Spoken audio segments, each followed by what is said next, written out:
Next হচ্ছে mutually exclusive event. Mutually exclusive event কি বোঝায়?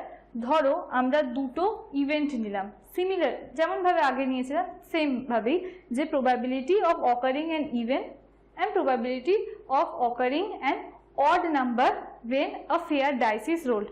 তো probability of occurring an odd number কি হবে? 1, 3 আর 5। আর তার probability of occurring an even number কি ছিল? 2, 4 and 6।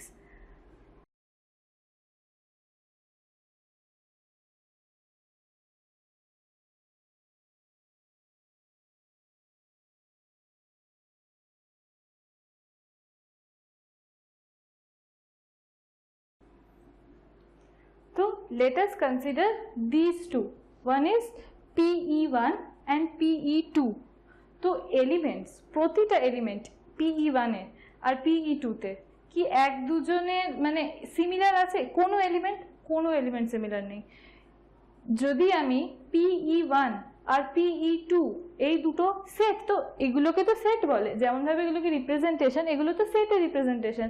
তাহলে যদি আমি PE1 সেটের সাথে PE2 এই দুটো সেটের যদি আমি ইন্টারসেকশন বার করি, কোনো এলিমেন্ট কমন আছে না, তার মানে these are mutually exclusive event.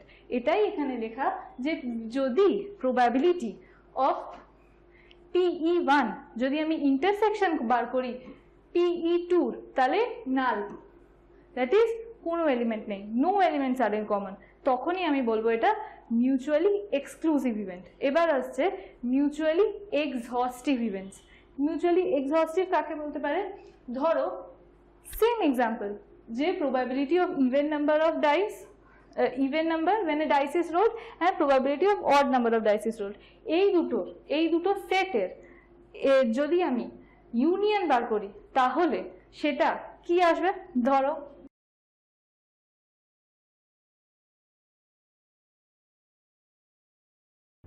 Union every element কে নিতে হবে, সেটা 1, 2,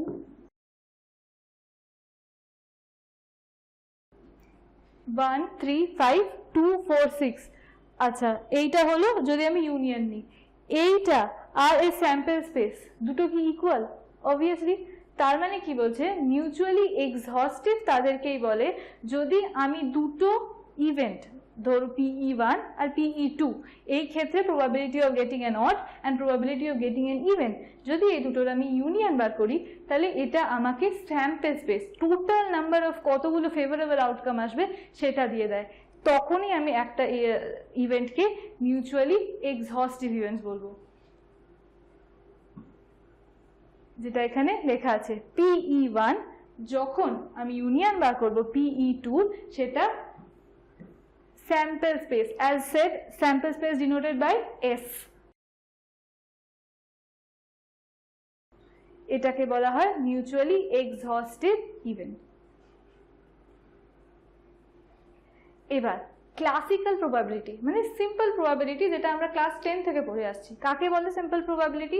ক্লাসিক্যাল প্রবাবিলিটি বলছেই সেটা যে total number of outcomes, favourable outcomes, যেটা জিজ্ঞেস করেছে আমাকে।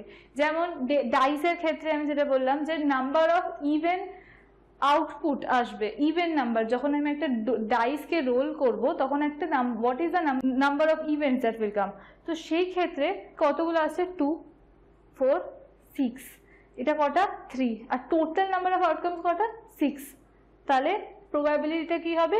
Total number of favourable outcomes, যে আউটকামটা একটা প্রোভাইডেড টেস্ট কেসকে স্যাটিসফাই করবে। এর ক্ষেত্রে টেস্ট কেসটা কি ছিল? যে যাদের ইভেন নাম্বার থাকবে সেই নাম্বারগুলোকে সিলেক্ট করো, যারা ইভেন নাম্বার বার করবে যখন আমরা একটা ডাইসকে রোল করব। সেটা কটা? 3টে, 2, 4 আর 6। আর টোটাল নাম্বার অফ আউটকামস কত হবে? 6টা। 1 আসতে পারে, 2 আসতে পারে, 3, 4, 5, 6 যখন আমি একটা ডাইসকে রোল করব। তার ক্ষেত্রে সেটাই এখানে লেখা আছে। তো টোটাল এর লেম্যান টার্মসের ডেফিনেশনটা হলো এই যে number of favourable outcomes divided by total number of outcomes. তার মানে simply event divided by sample space, event space divided by sample space.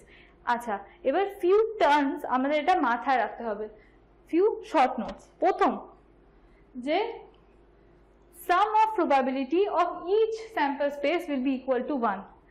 আচ্ছা, আমি এটা এর এক্সাম্পল, সেম এক্সাম্পল নিয়েই চললাম যে ডাইসের। ধরো আমাকে জিজ্ঞেস করা হয়েছে যে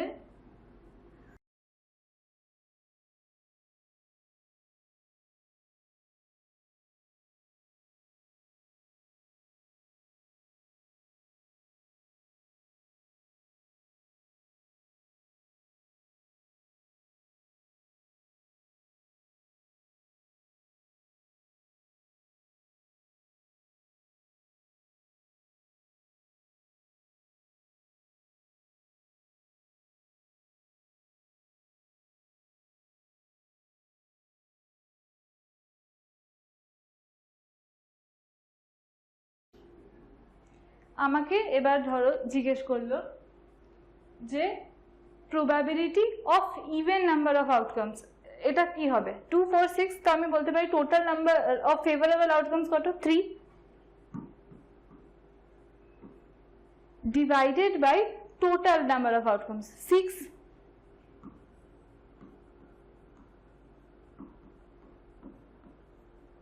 তাহলে হোয়াট ইজ দ্য প্রবাবিলিটি যে ইভেন নাম্বার আসবে? হাফ।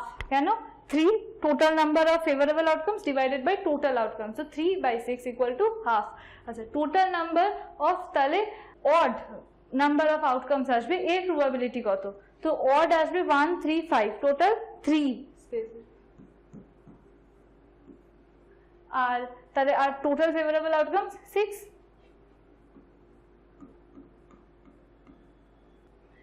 তো আমি এইটাকে একটা এক্সাম্পল দিয়ে বুঝবো। প্রথম সেম এক্সাম্পল, যে যদি একটা ফেয়ার ডাইস রোল করা হয় তাহলে what is the probability of getting an even output and what is the probability of getting an odd.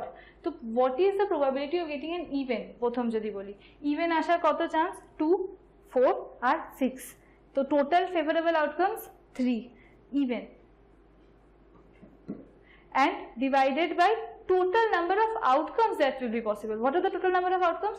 1 2 3 4 5 and 6, তাহলে 3/6 যেটা আমাদের দেবে হাফ। আচ্ছা, এবার আমাকে বলছে যে what is the probability of getting odd output. odd বলতে কি বোঝায়? 1 3 5, তো 1 3 5 total 3 and total number of favorable outcomes হচ্ছে 6, তো 3/6 probability terms A number of favorable outcome divided by total number of outcomes 3/6 will be equal to half. যদি আমি এই দুটোকে যোগ করি PE1 plus PE2, সেটা will be equal to 1, সেটাই বলেছে। এমনও অনেক প্রবাবিলিটির কন্ডিশন আসতে পারে যেখানে দুটো নয়, দুটোর থেকে অনেক বেশি আসছে, সেই সব কটা টার্মসকে যদি আমরা প্লাস করি তাহলে resultant probability will be equal to 1, সেটাই এখানে লেখা আছে যে sum of probability of each sample space will be equal to 1। Next, যদি প্রবাবিলিটি ইকুয়াল টু 0 হয় তার মানে ইম্পসিবল ইভেন্ট, ওই কন্ডিশনটা ইম্পসিবল। যদি আমাকে বলে what is the probability in a fair dice, when a fair dice is rolled, what is the probability of getting 7? Possible? Not possible. Why? Because only 6, ছটাই আসতে পারে, 1 2 3 4 5 6, ছটা সাইডস, ছটা নাম্বার আসতে পারে, 7 এর প্রবাবিলিটি তো নেই, তার জন্য এটা কত হবে? ইম্পসিবল, ইকুয়াল টু 0 হয়ে যাবে। আচ্ছা, যদি প্রবাবিলিটি ইকুয়াল টু 1 হয় তার মানে শিওর আসবেই আসবে।